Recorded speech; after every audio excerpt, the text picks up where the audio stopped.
Just hours ago, the St. Louis County Council voted to approve subpoenaing 11 people over the ongoing issues at the St. Louis County Animal Shelter. The shelter is still without a license. 5 on your side's Laura Barczewski is looking in to the council's investigation tonight. Laura. Mike and Kelly, this is a big step in what members of the council call a fact-finding mission to really get to the bottom of what happened and where the county goes from here with the shelter as a whole.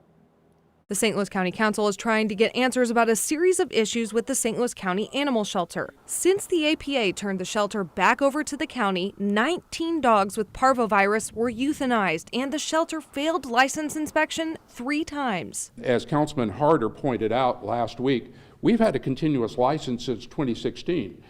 APA moved out and then it fell off the cliff. We can't even get a license now, and we don't have any good answers as to why we don't have a license. During a meeting last week, the people with the answers weren't there, leading to a series of subpoenas to have them appear before the council. We owe it to our residents that we represent, and we also owe it to the animals that are being held at the shelter. And I think it's time that the council stepped up and took the appropriate action. And I commend the Ethics Committee for taking that action. Council Ethics Committee Chairman Mike Archer says they don't know how long they can continue without a license. The Missouri Department of Agriculture could come in and shut us down.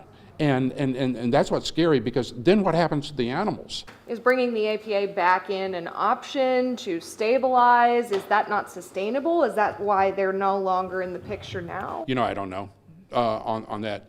And there's a whole history of why the APA left, but you know, I'm concerned. Archer says they're not on a mission to fire someone, but it is possible at the end of all this that they could recommend that to County Executive Sam Page. It could also mean the end of the St. Louis County Animal Shelter as we know it. The county may pick up the animals and then distribute them around to not-for-profit organizations, like no-kill shelters, and then they adopt them out.